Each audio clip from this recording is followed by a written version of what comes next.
চেহারা বিয়ের রাত্রেই কি করে ওই ছবি তুললে ফেসবুকে কি বন্ধু বান্ধবের জন্য উৎসর্গ করি কিনা, অথচ স্ত্রী একান্তই কি স্বামীর,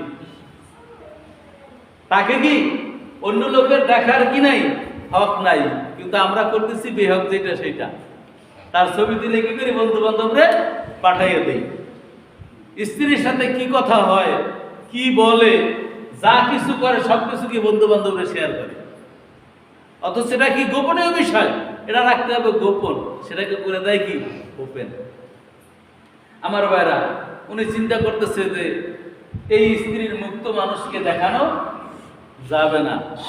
উনি কি করলেন, ওখান থেকে এলাকা ছাইরে উদাও, এলাকা ছাইরে কি পালাই গেছে, আর এলাকায় ছিল না। 20 বছর পর এলাকায় আসছে। কত বছর পর? 20 বছর পর এলাকায় আসছে। এদিকে তারে পাওয়া যায় না, তারে পাওয়া যায় না, কি করবে?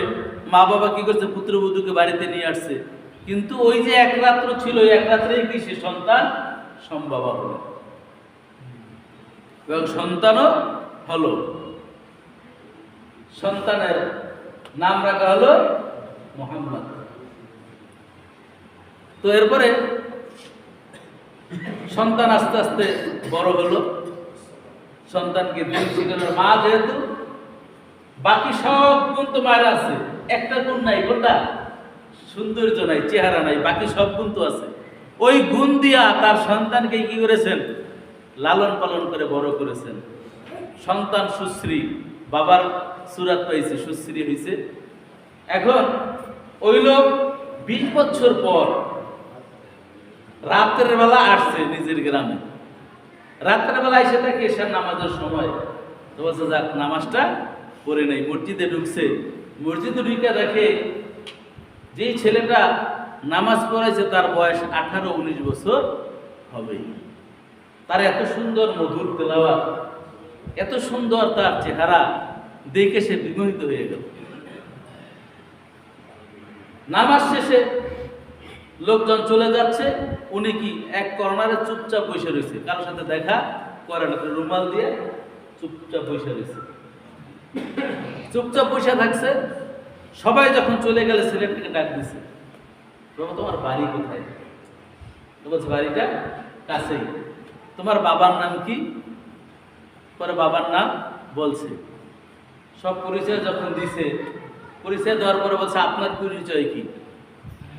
বলে আমার পরিচয় তোমাকে পরে দেই, তুমি একটু তোমার বাড়িতে যাও, বাড়িতে গিয়া তোমার মাকে বলবা যে আপনি যাকে একটা কোরআনের আয়াত শুনিয়েছিলেন, আসা আন তাকরাহু শাইআ ফাহুয়া খায়রুল লাকুম ওয়া আসা আন তুহিব্বু শাইআ ফাহুয়া শাররুল লাকুম। আপনি আয়াতটা যাকে শুনাইছিলেন সেই লোকটা 20 বছর পর আপনার কাছে চলে আসছে। এই সন্তানটা বাড়িতে চলে গেল, তার মাকে যখন এই কথা বললেন, বলার পরে আর তার বুঝতে বাকি আছে, কে আসছে? তার আর বুঝতে বাকি নেই। সন্তানকে বলছে যে বাবা, এই লোক আর কেউ নয়, এই লোক হচ্ছে তোমার জন্মদাতা পিতা।